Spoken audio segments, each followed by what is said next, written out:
thanks, Natalie, and everyone who is here for taking the time first to read the paper, but then also to share your thoughts on it.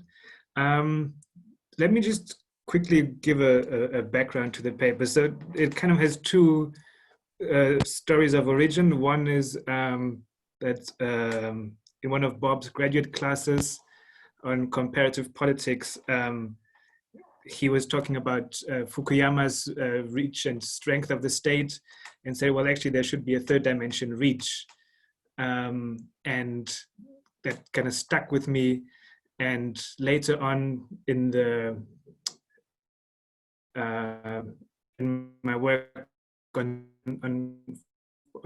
my Ph.D., which is looking at political parties and state capacity and how the two fit together and affect basic service delivery, there was a frustration about not being able to measure state capacity in Africa, really at the subnational level. And so then together with both my supervisors, Bob and Vino, we then got together and tried to figure out how could we use survey data that so far has just not been used for that, to develop measures that are able to differentiate at the subnational level. And what we're really trying to do is to tease apart some of the issues that, in the literature around scope. So I think that's often not really examined what the African state does. We quickly say it's bloated and it's ineffective, but don't really have a good understanding, I think, about the different areas. And many of the measures that we have, they often give aggregate judgments about the state in general, but we would argue are more important than others, and we try to measure some of them. And then another issue that we've had with the measures that we looked at was just rely on input measures. So how much money is allocated, or whether or not someone builds stuff, and we rely on official data, which has all its various problems. And while some then do look at kind of survey data to supplement it, so especially the World Bank, we argue that they're looking at the wrong part of the survey data. They ask about the satisfaction with something, but arguably that's removed from what the state actually does. And so we're trying to really put survey data to use in a new way. Hopefully we succeed at that, and we demonstrate that all three dimensions are actually relevant. So I think that's one thing that we've been grappling with. Yeah, that's kind of the main idea behind the paper, and I'm keen to hear what feedback we're getting on our attempt. Perfect. Thank you so much. Okay, so we'll go ahead and shift over to comments. And Lauren, if you want to get us started. I assume, Lauren and Rachel, you didn't prepare any like slides or anything.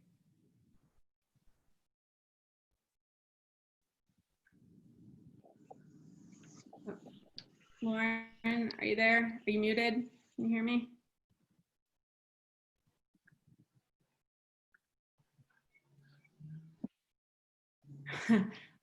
Well, maybe we should start with Rachel. Yeah, it looks like Lauren might be frozen. I haven't seen her head move or anything. Looks like she might have just dropped off. I'm happy to start if that works. Yeah, go ahead. Why don't you start, and hopefully Lauren can log back in soon. Okay, great. Well, thanks Natalie and the other organizers for putting this together and for inviting me to discuss this paper. Thanks to Matthias and Bob and Vino for such an excellent and really sort of thought-provoking paper. I really enjoyed reading it. And I think this is a really exciting project that will undoubtedly fill some sort of critical gaps in research on African states and on state capacity more generally. I think it speaks in particular to growing interest in understanding state capacity sort of across subnational regions. I think, you know, it joins sort of a growing literature in Latin America that's looking at these issues. And so I think it's really an opportunity to engage there. Natalie, just a note, you can actually mute people as host if there's background noise or whatever. And then I think also it sort of brings the state into this very large and still growing literature on the uneven distribution of goods and services in Africa, which of course we know a lot about, but we don't know sort of the role of state institutions per se in sort of producing that unevenness. So again, really, I think tons of potential here. I think the paper does a nice job sort of clearly explaining the conceptual distinctions between scope and reach and professionalism. I generally like those categories. I think they make sense. I think you explain them really clearly, which is nice. Scope is sort of what the state does. Reach is where it does it. And then professionalism is how and how efficiently state agents do it. And so that's sort of a nice sort of clean distinction. I think the professionalism term, some folks use the term sort of state quality or institutional quality. So you could think about adopting that just to sort of stay consistent with some of the more general literature. So I did struggle in particular with the scope dimension. And so I want to spend a few minutes talking about that, both sort of conceptually and empirically. I think it definitely raised a lot of questions and it's interesting, but I also sort of wondered how well it really fits in this paper. So let me talk about that and then I'll move on to the other two dimensions after that. So I think one problem I have with the sort of conceptual idea of scope is that it seems to ignore what I see as an emerging consensus in efforts to define state capacity. And so I see this consensus more or less as like state institutions possess certain capacities. For example, their human or material resources, the information they possess about the population or the land or the territory, as well as their physical presence, right? So those are all sort of things that give the state the capacity to fulfill its core functions, to implement policy, et cetera. And then there's sort of the distinction in the literature between those sort of raw capacity, and then the political choice to deploy that capacity. And I think the edited volume by Centeno, Coley, Yashar, and Mistry, in the introduction to this, it's called States in the Developing World, they make a really sort of clear articulation of this sort of difference between institutional capacity and then political choices to deploy this capacity. And I think the sort of scope idea is much more about these political choices to deploy the capacity rather than the capacity that exists sort of within the institutions or within sort of the coordination of activity, if you will. So right away, the scope dimension sort of takes you away, I think, from sort of the core idea of state capacity into this idea of like, okay, what are politicians choosing to do with the resources and the power of the state? And then empirically, and you note that the measure you use is sort of this very blunt measure and sort of questionable utility. But I think, I think the potential criticisms of the measure are even, further beyond that. I noted a few in particular. One is that just because a ministry exists does not mean that there's any particular capability of doing anything in that policy area. I think we've all seen that in various ways, shapes, and forms. Second is that sort of organizational proliferation or duplication of functions is often tied to lack of capacity. And it can be sort of like the whim of donors who want something sort of quick, some kind of quick way to implement something and they can't work with the existing ministries, so they develop something else.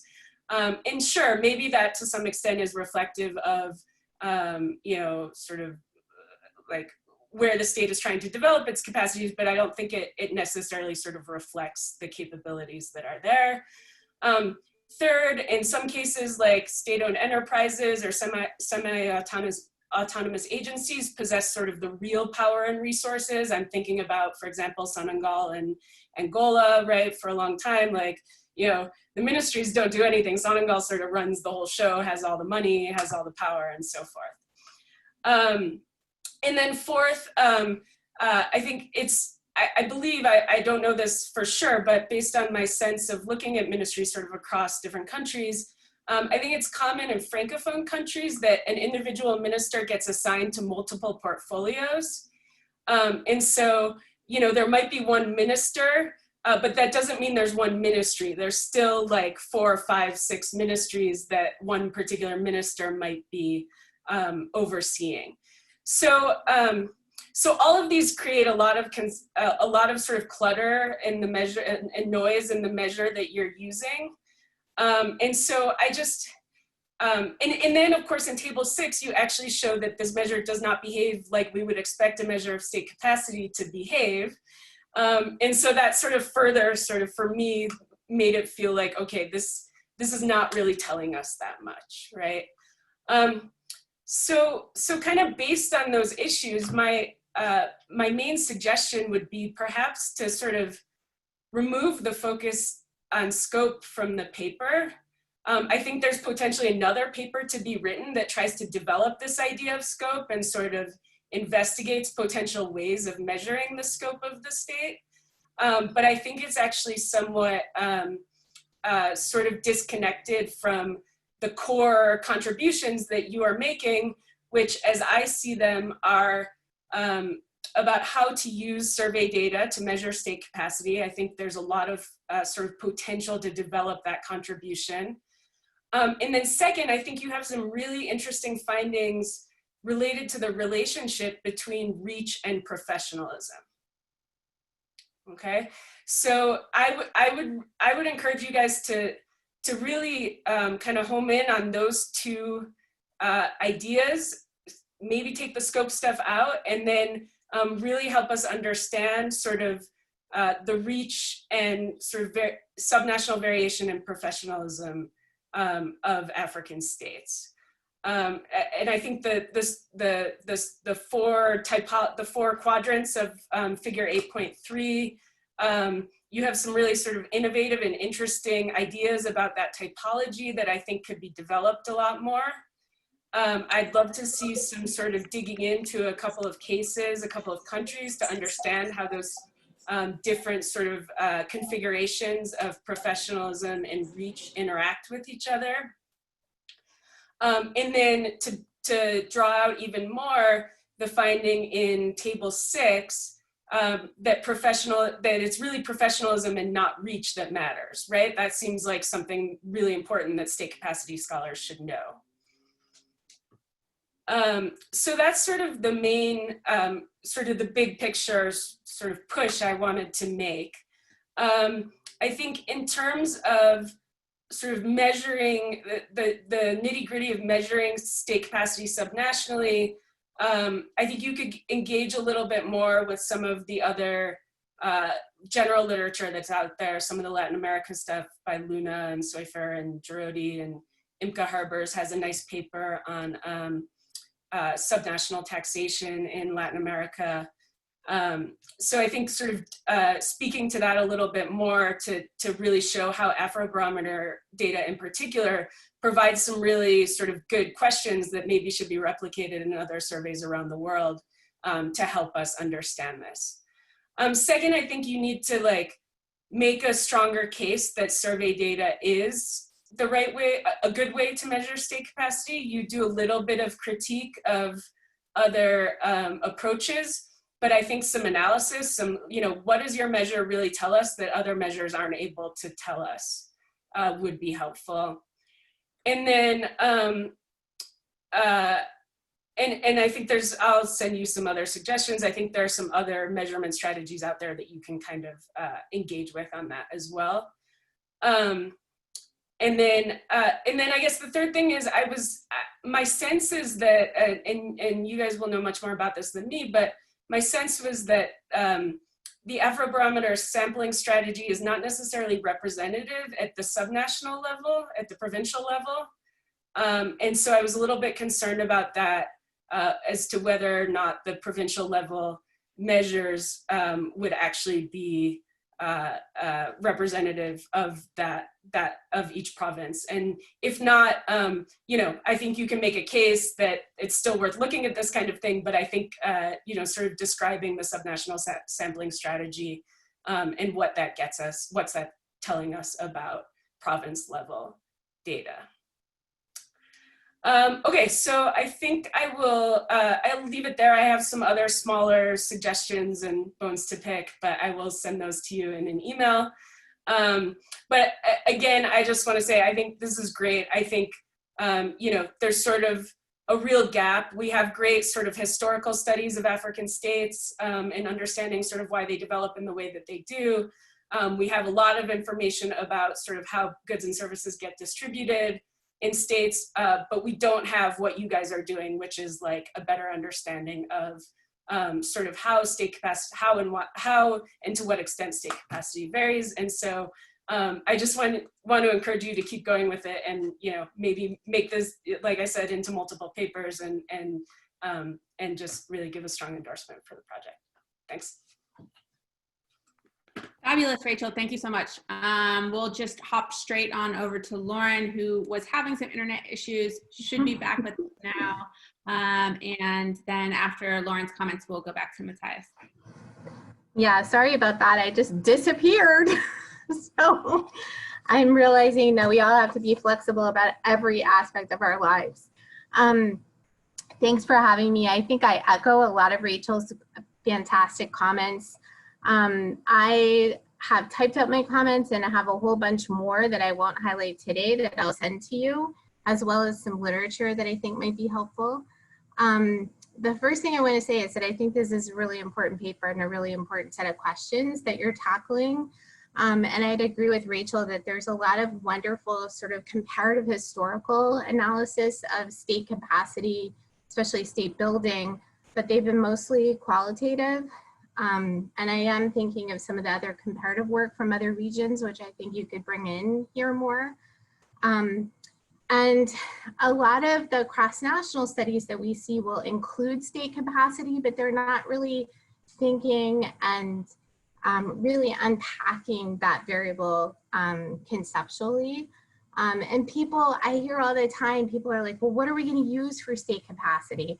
And you know, they're thinking about all these different number of civil servant FTEs or state spending or tax revenue, and there are always problems with each of the controls or the measures that they choose. But no one has really done this, which I think is really to try to think carefully about something better. I think you could motivate it more at the beginning of the paper in the introduction, because I think this is really a nice contribution. I also think that it's important to say how hard conceptualization and measurement is. I always talk about this with my grad students when I'm teaching qualitative methods, that this is really tough, but it's the most important work we do. But it's like the stuff that pulls your hair out. Like, it's really, really hard work. And so I'm gonna have a lot of suggestions and comments, but this is not because I don't appreciate what you've already done. The other thing I think is important to say, and I wish were not true, is that sometimes it's not clear what the payoffs are in terms of conceptual work for publications. And I wish that wasn't true, but I have some suggestions for journals as well when you're thinking about outlets. So I wasn't sure about what your outlet strategy was, but I think that's important to think through. Okay, so one of the things that I really want to highlight that I think is really unique about the approach is that you're trying to shift, you're talking about state capacity, but you're shifting from a state-centric approach to a citizen-centric approach. That's fabulous, and that's really unique and really interesting. For this reason, I'm gonna sort of also echo Rachel and encourage you to ditch scope. So I think you're much stronger grounds on reach and possibly professionalism. But a lot of other measures that look at state capacity are sort of looking at these, and they're flawed empirically, as you say in the paper, but these aggregate measures of sort of objective measures of spending or state capacity. I really like how you're thinking about perceptions and experiences. So what I think of as the lived experience of the state, or lived experience of state capacity. So to me, that's the really important contribution. Because if we use the other measures, you know, what do we know about, well, one, we don't know if the data is actually even that accurate, but what can we tell about a certain level of spending or a certain number of civil servants or a certain amount of tax generation? What do we know about how that actually affects people's day-to-day lives? And I think that's where sort of using the Afrobarometer data is really brilliant. That said, I think you want your terminology to sort of match what you're doing. So to me, it's not really about state capacity, it's about perceptions of state capacity or the citizen experience of state capacity. So I would push you to sort of really highlight that. So the paper proceeds to focus on what are the key roles of the state, the provision of security, the provision of these basic social services. It seems like a pretty straight up Weberian notion of the state, but I'd like to see you complicate that notion in some of this work. One of the issues that I think that is obscured, that's not really, that sort of complicates what you're doing, and in particular, the experience of this state, is the role of non-state providers. And this is something that I've been working on a lot with Melanie Kamet, but there are a lot of other people. Danielle Kushner-Carter's done great work on sort of non-state providers and security. And I think what it means is that if you have a plethora of different kinds of non-state providers, you also have the problem of attribution for citizens. So they don't necessarily sort of attribute, they have lots of public services and they don't necessarily know who's providing them or where they're coming from. And so my question is, does that matter? So if it's provided by sort of some kind of partnership between different NGOs or private companies in the state, and the citizens just sort of think of it as the state, is not what matters. So I'd like to have like a little bit more thought about how non-state provision may shape all of these dynamics. So the first dimension is the one that's my least favorite, the scope, because it seems so incredibly different than the other two. So I would echo what Rachel said and encourage you to sort of develop that or think it through, but put it in a separate paper. So I just don't think it, as you said, it doesn't hang together, but it's theoretically and conceptually so distinct that I don't think it belongs in the same paper. So the dimension of scope is looking at what the state claims to do, how it organizes itself. And this is the only dimension that is not as citizen focused. It's not really about the citizens' perceptions at all. It's about what the state's trying to do, but we don't know what the linkage is to citizens. Now, I think there's a potentially really interesting linkage about what the state says it's going to do and how that might shape state citizen expectations, but I don't know that we actually have that data in the Afrobarometer. So thinking about state claims and the linkage to expectations. Like Rachel, I think that the number of ministries may not actually be about capacity, but it might be about patronage for distribution to allies or to co-opt opposition elites.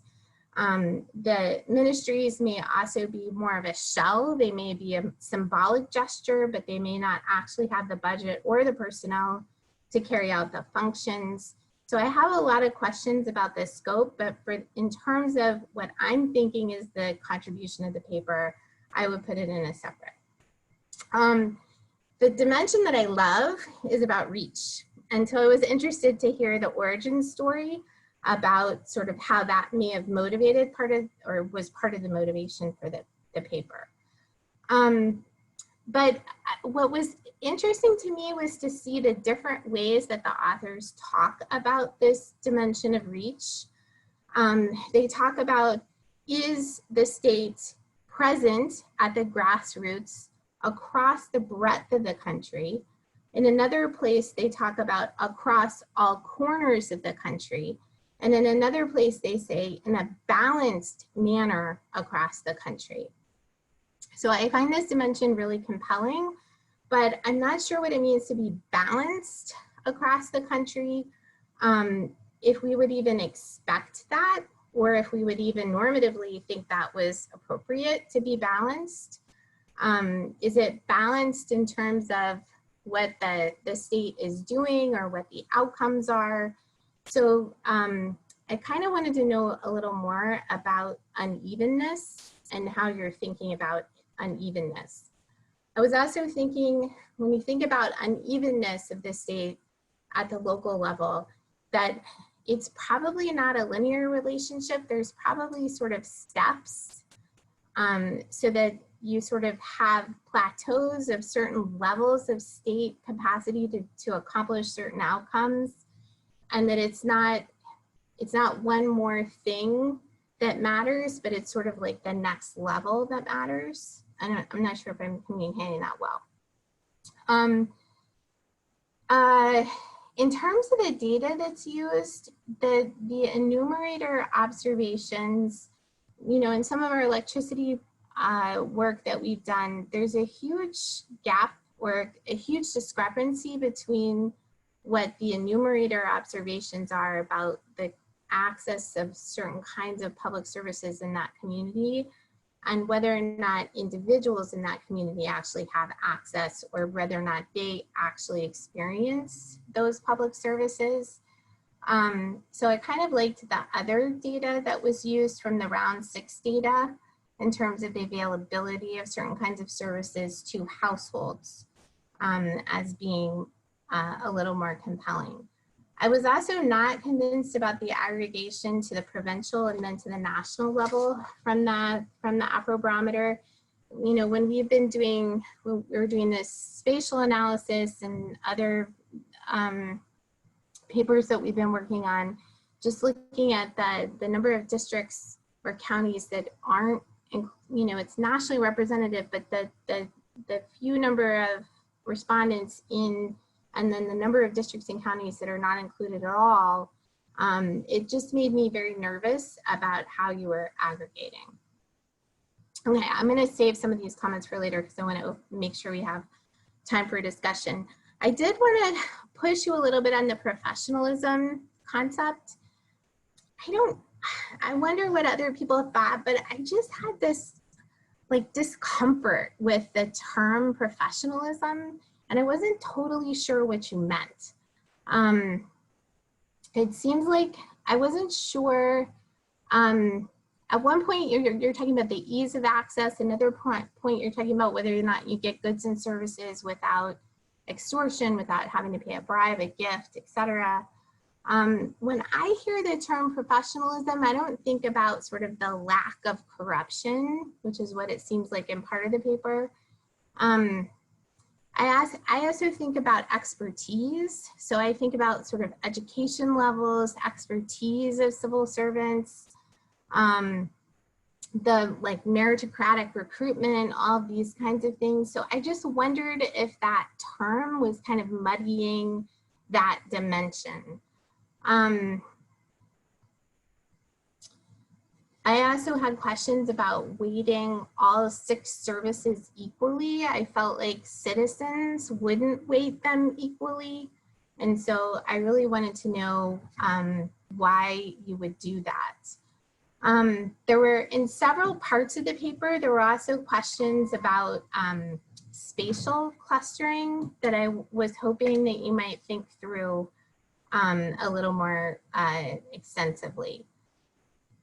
Finally, of course, as someone who studies Ghana, I always get nervous when the results are that Botswana, Cape Verde, and Mauritius are like the big states. and the rest of the continent is like not really showing up. Okay, so in terms of that very end of the paper, it's like there's this rush to look at what your measure does compared to the other measures. I think that's critical, and I think Rachel's given us some good thoughts to think about what are we getting, what's the leverage we're gaining, and how are they distinct from the other measures that are being used. I was not convinced that the sort of next to the last section that's looking at consequences should be in this paper. So that seems like, again, another paper, because I felt like you didn't have time to really get into it. It was very cursory, and it raised more questions than it did answers. For me, if you focus on the citizen-centric IVs, I would be more interested in the political outcomes than the development outcomes, if you do pursue that. And I thought the results for middle-class occupation were really fascinating. So I hope you'll dig into that at some point. So that's all I have for now. I have lots of other stuff typed up, but I want to open up for discussion. And just say I'm really intrigued by this contribution and excited to see this work. So thanks for sharing it with us. Thank you both, Lauren and Rachel, for excellent comments. There's so much there. So Matthias, go ahead and feel free to respond. If you have clarifying questions or anything that you really want to discuss, that's great. I'm going to encourage you to not respond to everything because there was a lot of amazing feedback there. I currently have 2 people from the audience with questions or comments on the paper. So I want to encourage anybody else who has anything that they would like to add to the discussion to send me a message and let me know, and I'll put you on the queue for questions. So with that, I'll turn it back to Matthias. Great. Yeah, thank you so much, both. The really good comments. Lots of the stuff we've been grappling with, and I think especially with the scope dimension, we've tried several versions of it, and even when writing up, we hit some roadblocks and we haven't yet figured out what to do. So maybe kind of farming it out to a separate paper would be a good idea. With regards to the labels of the professionalism dimension, we might just offer co-authorship if you come up with a great term, because we've struggled with that. We were at strength at some point. We've tried various versions. Yeah, I actually don't want to respond to any of them. I'd rather use the Wagape rules and get as much feedback as possible in the short period of time. So unless Bob or Vino, you want to make comments, I think let's go back to participant comments. Okay, great. Our authors don't normally cede their time, but that's great. If anybody else has questions, feel free to let me know. And first on, sorry, Robert, did you want to add something? Maybe I could just add something just as a question for the respond for the other that we could get some feedback from the audience. Is we chose scope, so I get the sense that a lot. I mean, I think by putting the word state capacity in, we're getting a lot of the feedback is coming from a standpoint of those who are measuring capacity. Our actually first goal was just to kind of get at measuring the African state in general, and we just felt like there's just, if you just start talking about the African state, you can't get past this notion of a bloated state, which is talking about the senior levels of the state. Even at the same time, other authors are talking about the state being very weak at the local level, or the state being corrupt in terms of the individual. So those are the 3 images from an Africanist perspective that we were trying to bring together. So I realized from maybe a comparative perspective of measuring state capacity, it doesn't fit. I'd be interested in if anybody who is more interested in African politics might if they would still see value in trying to it's not squaring the circle, it's squaring that triangle between the three images of how authors talk about the state in Africa. So I'll leave it there. Okay, unless Rachel or Lauren, do you want to respond directly to that? No. Okay. Yeah, go ahead. Go ahead, Lauren. Well, I was just thinking, I guess I can see where these different images are driving these 3 dimensions, but then to me, I guess it's partly because I'm so enamored with the citizen focus, and I feel like that's a real conceptual and theoretical contribution that hasn't been made. And so I'm wondering if these 3 very different conceptualizations of the African state shouldn't be linked in a triangle, like that really it should be you telling us what's more important or how we should be thinking about it. Yeah, I was going to say something similar. I think Lauren's given you a sort of way out of that, which is the citizen focus, right? The lived experience of the state. And yeah, sure, of course, there's, you know, this strong focus on bloating. There's also strong focus on other things, right? Patronage and various other sort of, you know, weakness and all these things, but you're trying to move past those. And I think that's a real contribution of this paper. And so, you know, whether or not it's bloated, it doesn't necessarily change what, you know, from the sort of state capacity perspective, it doesn't necessarily relate specifically to what the state does or, you know, what it accomplishes or what it's able to accomplish. And as, you know, somebody who is sort of stuck working in the Defense Department, I can tell you it's very bloated, but it's also very effective, right? And in some ways. And so that might just be sort of, you know, something that's a feature of states, but it doesn't mean that you necessarily have to address it in this paper. Okay, great. So I'm going to go ahead and go to our list. And first we have Ruth Carlitz.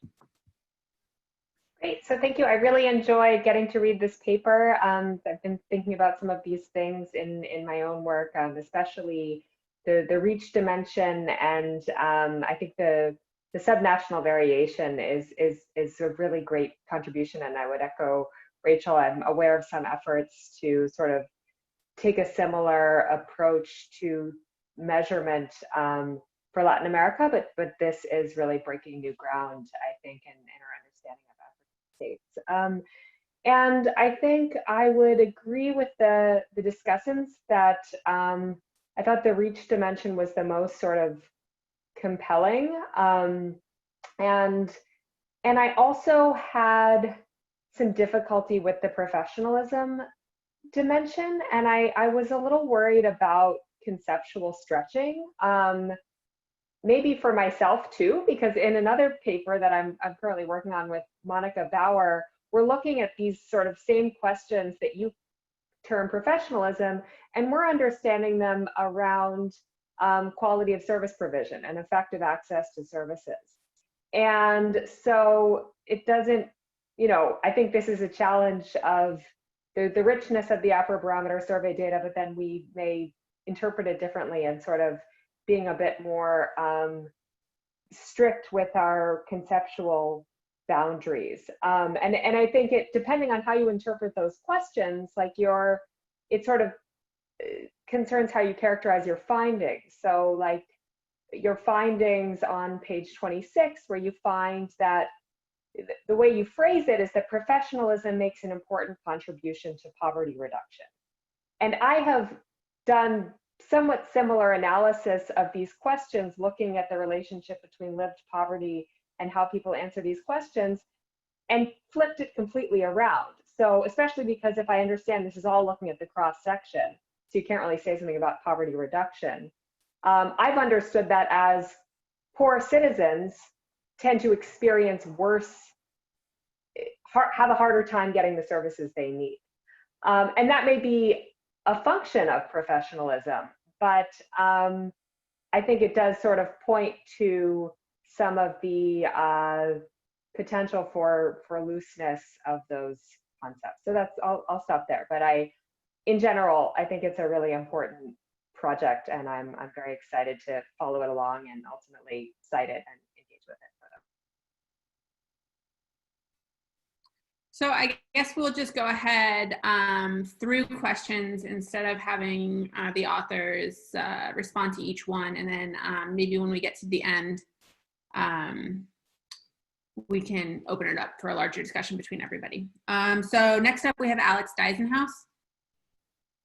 Hi, I really like this paper as well. I'm going to echo a few points and add a little bit onto it, I think. So first of all, just as most people have said before, I really like the sort of subnational variation stuff. And I think that, I think it was Lauren McLean's head, or maybe it was Rachel Sigmund, that there is quite a lot of kind of historical institutionalist literature that you could cite. So kind of putting in kind of political topographies in addition to Herbst would be, I think, a very useful way to build up that strength of the paper. But I think that there's also a way to kind of get at this a little bit better in the multi-level model. So right now I'm reading through it and I can't really tell what are national level variables, what are kind of regional level variables, and what we're really kind of getting at there. And so kind of including stuff that is like really Herbstian, like the size of the province, the distance from the capital, would be really good. And there's a good Kate Baldwin paper from, I think, 2014 that uses kind of regional level variation and kind of aggregate it up, that I think would be a good way to kind of look at a basis for how to do that.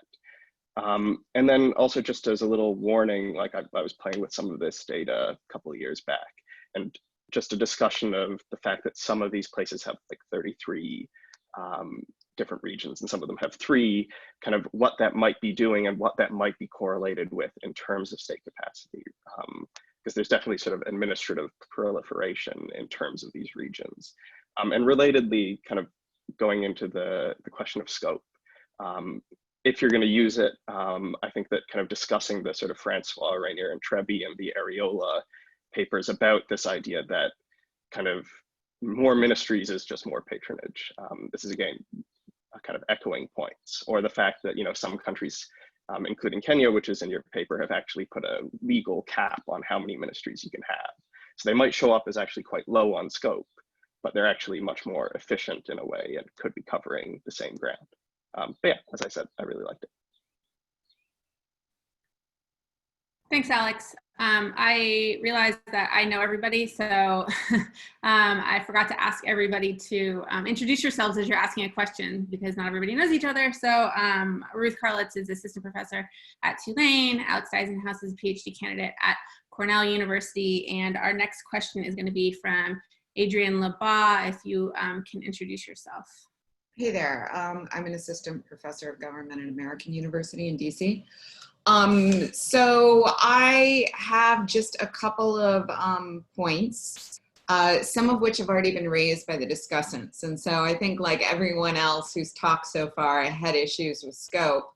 I totally want to underline Alex's point about how this is typically seen not just in the comparative literature, but in the Africanist literature as a form of ethnic balancing and as directly linked to patronage. And so if you're going to retain that focus on the size of the cabinet, then you would have to grapple with that literature. I just struggled with the intuition here. It's not clear to me why necessarily moving, if you've got a sports and youth ministry, if you split that into 2 ministries, does that mean that the state is doing more sports and more youth than it did before? It entirely depends on the budgeting and staffing of these ministries. And so I sort of still liked the kind of focus on the state side. And I think that if you go with Lauren's framing of, this has typically been tackled from a state kind of perspective. We're introducing this idea of public opinion or a citizen-oriented perspective. One of the ways in which you could use the scope discussion is to demonstrate its insufficiency. So you could say, listen, we didn't just look at the size of cabinets, we also looked at budget, staffing, percentage of budget that goes to salaries versus services distribution. And all of those things don't really get us to where we're going to go with the survey data. And that's why, you know, this is something that needs to be explained. On the professionalism, like others, I just wondered whether there's more richness in the Afrobarometer data that would get you at this dimension of state capacity. And in particular, I mean, really crucial to the notion of professionalism is like equal treatment. And again, I don't want to be the person who keeps bringing up ethnicity, but, you know, like, I don't like the ethnic focus of the Africanist literature, but I do think that you've got to sort of grapple with this. And given your data constraints that others have pointed to with the sort of distribution of your respondents across space within states, I do think that you should be focusing on things that you can sort of level up. And so you're making good use of the urban-rural distinction, but one of the other things that you could quickly turn into a state representative comparison would be ethnic differences. So, you know, if you can sort of make, listen, this is the percentage of this ethnic group versus this ethnic group weighted by the size of these groups that report bribery, then suddenly you have a sort of measure of equal treatment that I think gets closer to professionalism than the bribery. Final thing was the attribution of responsibility for services that Lauren already brought up. I don't know how you get around that. I think you want to maybe think through how that overlaps with rural versus urban and where we would be more likely to find state provided versus citizen provided goods. Another sort of thinking I had about the distribution of public goods across the state is, you know, where there's economic activity, where there's a need for roads to be rolled out. And I'm not entirely sure what happened to it, but Nick Vandewaal and Phil Russler and some other people were looking at sort of commercial farming centers and cash crops. And I just wonder whether that would be one way of, again, getting at this logic of state rollout of state services. And so, you know, they're not just providing these services because they want all citizens to have access to electricity. They're also doing it because there's economic activity in some places that require those services. And I just think that that's a confounder that you would sort of have to grapple with. Excellent. Okay, next up we have Carol Zuba. Hello everyone, I'm Carol Zuba and I'm currently at Sewanee, the University of the South in Tennessee. So like everyone else, I really enjoyed reading the paper. I think it's a very important contribution to the Africanist literature on the state. But also, as a few people have mentioned, I think that the paper would really benefit from more engagement with the existing literature on the topic or a set of related topics from other places. So there is this small but very valuable literature that tries to disaggregate state capacity into constituent components, and you are probably the first people trying to explicitly do that in the African context. There's all that other stuff out there that you can draw on and build on and benefit from. Here the classical contribution will be probably Seufer's 2008 article in the Studies in Comparative International Development, and I saw that you cite a few of Seufer's works in the paper, but not that very important article. And I think drawing on that particular article could help you to make sense of the connections between the different kinds of state capacity that you identified, could perhaps help you address those issues with professionalism that have been identified by a few people. So when I was reading the sections of the paper on professionalism, what that made me think of was Seufer's work on what he calls the weight of the state. That could be something that is worth thinking about. Someone in comments mentioned commonalities between your professionalism and Bavarian bureaucracy, and I think there is something to that, but here I would also say that it's worth keeping in mind that as Agnes Cornell and her co-authors note in a recent CPS article, Weberian bureaucracy is something conceptually very distinct from state capacity. So that's something for you to consider. And like everyone else, I really enjoyed what you did in relation to state reach. But 3 points here. So first, as I think Rachel Zigman already mentioned, there is quite a bit of literature on how unequal state reach is territorially. And most of that literature is from Latin America, but there's also some valuable stuff from the African context that is worth mentioning in the text and thinking about. And Catherine Bourne's contributions here are seminal, but there's also the recent work of Jan Perscala at Ohio State with his various co-authors. That's some really important works that are directly relevant to what you're trying to do. In relation to that, Alex mentioned the Kenyan state, and I think it's also offers a good example for perhaps the limitations of what you're trying to do in relation to state reach.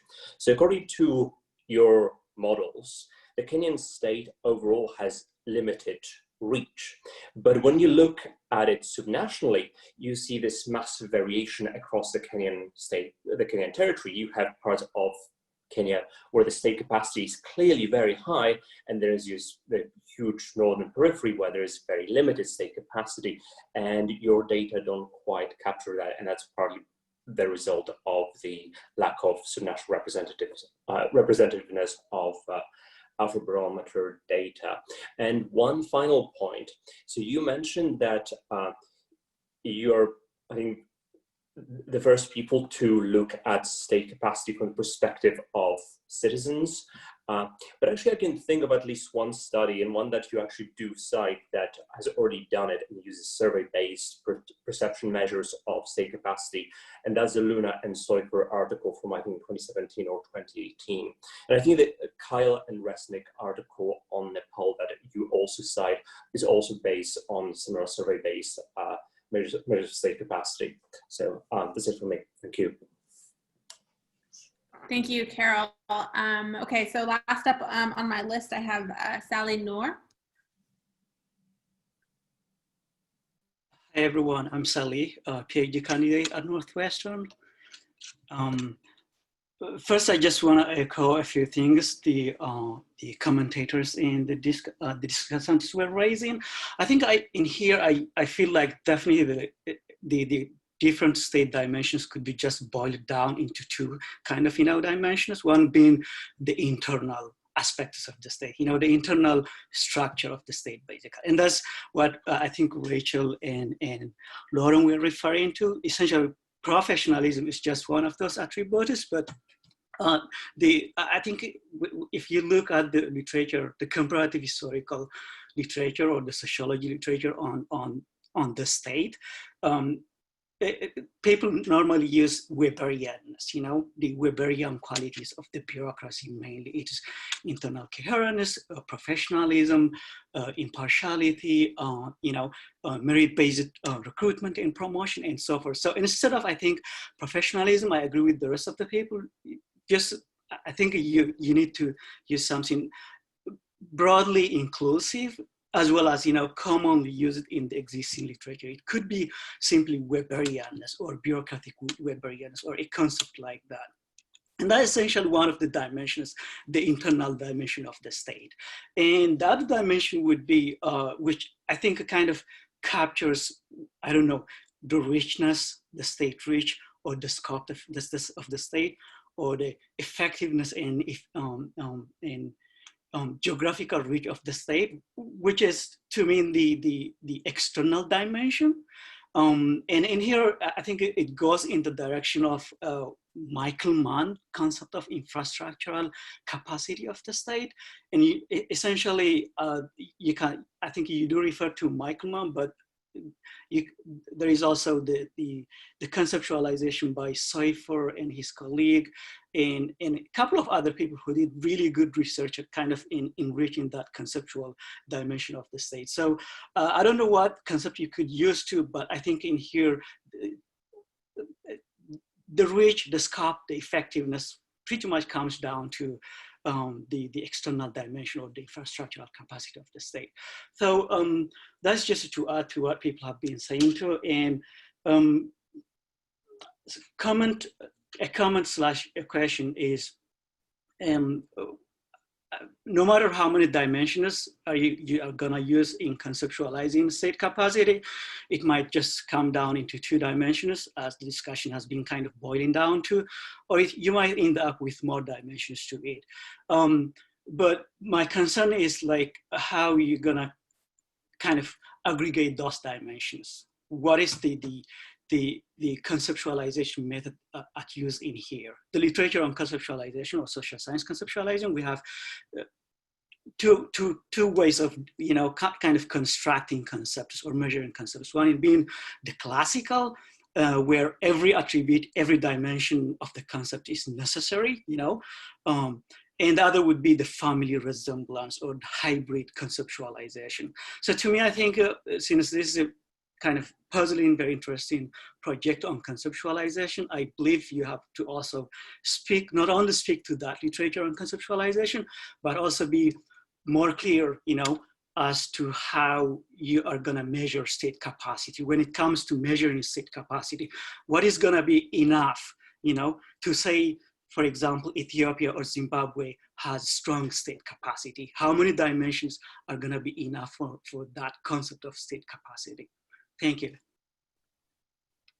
Wow, thank you all the participants and discussants for having such incredible and smart and thoughtful things to say on this paper.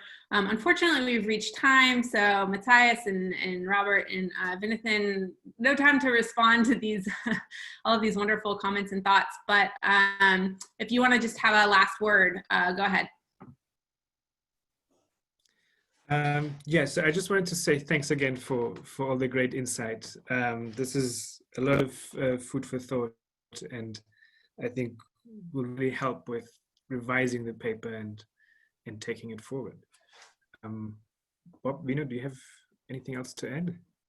Yes, I really appreciate everybody just taking the time. I mean, those are incredibly rich observations and I think incredibly helpful for us to go back and it's almost kind of reminds me of the journey of trying to all of the meetings that we've had and discussing all of these things, and I really you know, I know you guys have got probably tons of things to do, and I really appreciate you taking such care and time to give us this feedback. Thank you.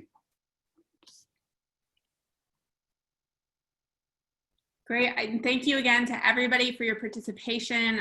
These colloquia are nothing without people logging in and reading the paper and engaging with it. So, you know, the organizers of the colloquia are really grateful. We encourage you to join the next 3 colloquia this summer. So let's see, we have the next one will be in early July. Ruth Marumba at Moi University will be talking about citizen participation and constitutional change in Kenya. On July 27th, Ada Johnson-Kanu from UC Merced will be talking about historical state capacity and development, evidence from the Green Revolution. And then finally in August, Constantine Manda at Yale will be discussing his paper, Gods and Kings, the impact of pre-colonial political centralization on traditional beliefs in Africa. All 3 papers sound super interesting. The dates for Ruth and Constantine will be announced very shortly, but look out for those. And we also want to encourage everybody to submit your own papers if you're interested in having a similar discussion with the work that you're doing right now. Well, the next opening will be soon for the fall semester. And then we also encourage you to tell people in your network, especially people who might not be in the APCG network, to submit their papers to get this kind of feedback. So thank you again to everybody, especially Lauren and Rachel, for discussing such an excellent paper. Thank you guys.